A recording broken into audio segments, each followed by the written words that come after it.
Today we are doing a review of the Mous Optimal Hardshell Carry-On Suitcase. Here at Nomads Nation, we've been reviewing the world's best travel gear for the last 8 years. And in this video, I'll break down everything you need to know about the suitcase to decide if it's for you. And in the situation that you're not quite feeling the Mous carry-on suitcase, you're gonna wanna stick around to the end of the video where I'll give you some alternative suitcase recommendations that might better suit your needs. Let's jump into it. Let's talk about the gist of the Mous Optimal Hardshell Carry-On Suitcase. Mous is a British company known for two things: very protective gear, whether it be suitcases or phones or backpacks. And then they're also known for very loud, obnoxious ads that promote such products. They follow you around the web nonstop. But I like Mous because they've always stuck to that ethos. And that sort of gives them a unique selling point and a unique position and just a focus on their products because they're always built around the concept of protection. Let's go through some of the top features on the Optimal. It's definitely a suitcase that has a very sleek and sort of techie aesthetic. And a lot of that is going to be because of this primary material,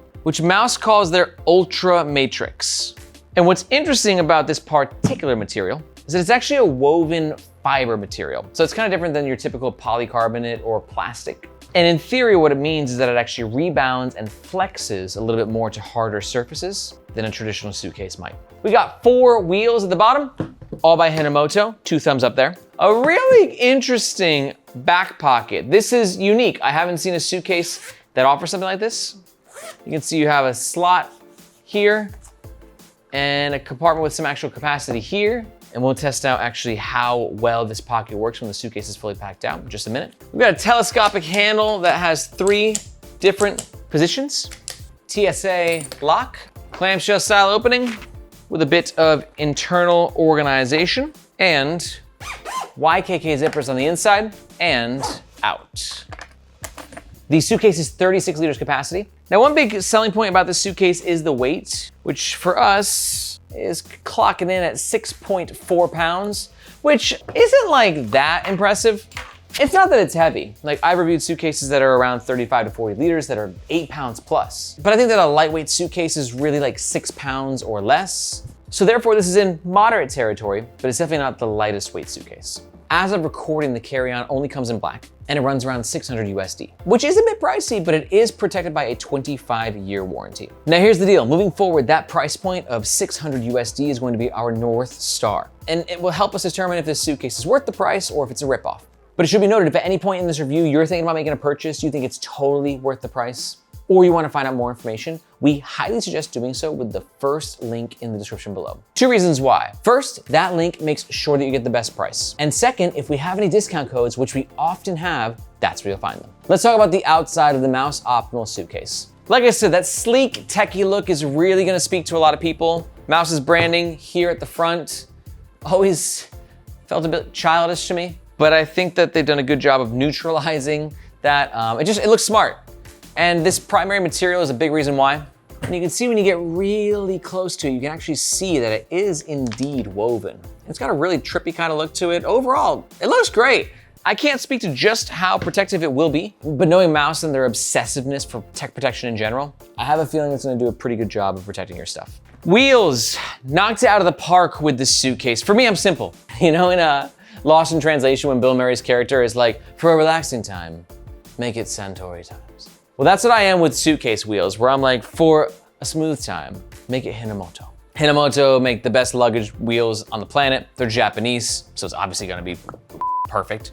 And these are all Hinomoto wheels. They glide like a figure skater on ice. And I just always love it when a company bites the bullet and says, hey, we're gonna spend the money where it counts. And on your suitcase, I think the most important thing are the wheels.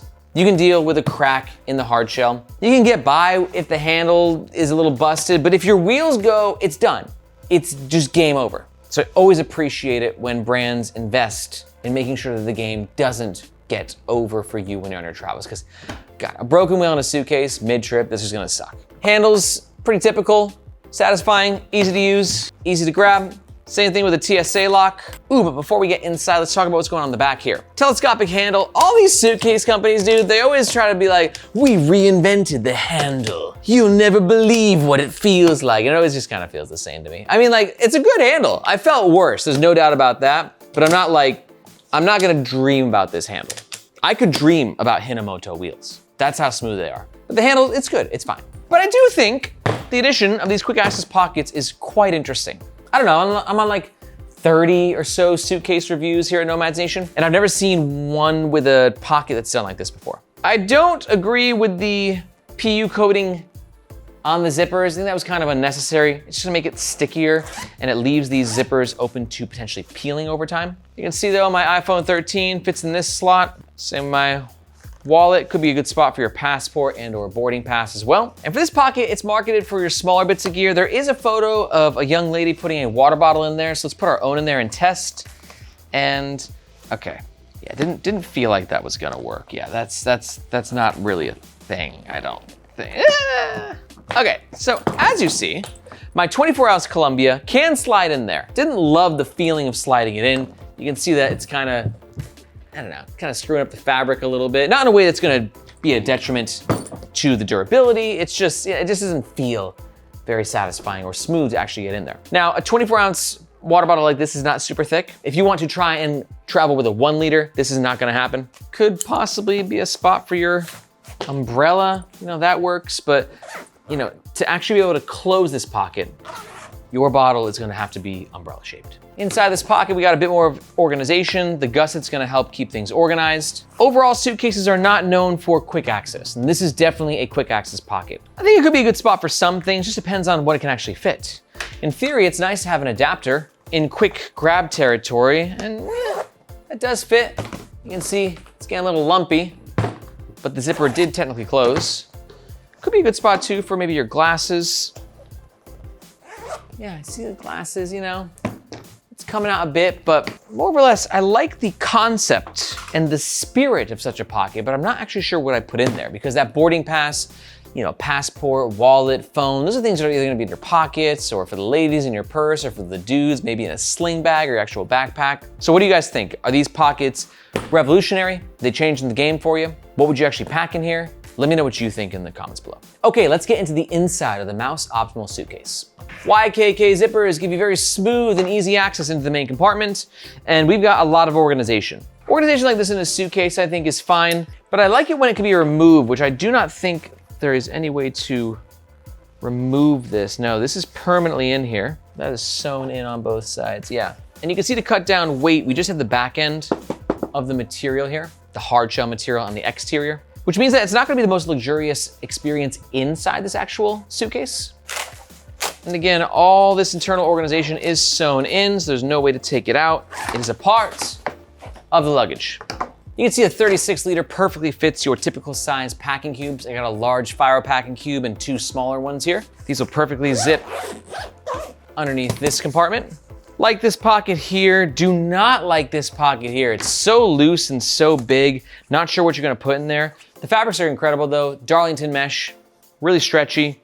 Nice little gusset for extra volume, but just too much going on there in my opinion. Zippered pocket here with also a bit of internal organization. Now this side's for the pouches, and I realized also I was incorrect. You can indeed, thankfully, remove the divider, giving you much better access. So you can throw your tech pouch, other tech pouch, DOP kit, weave that back on in, clip in this buckle. What buckle are you? Because you're a very cool buckle.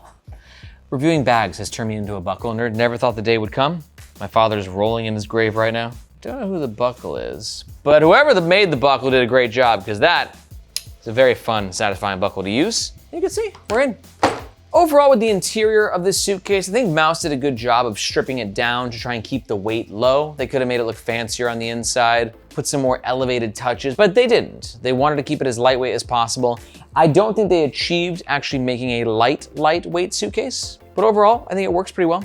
The price is gonna be hard to swallow for some, but yeah, I'd travel with this thing, no doubt. And I gotta say, if you're still with us in this review, thank you for watching. Welcome to Nomads Nation again. And if you don't know, here at Nomads Nation, we don't just do gear reviews on our YouTube channel, but we also have the Nomads Nation newsletter. If you're watching this, there's a good chance that you're really into travel and maybe travel gear, maybe EDC gear, and just carry, the world of carry in general. And if that's the case, the Nomads Nation newsletter is absolutely perfect for you.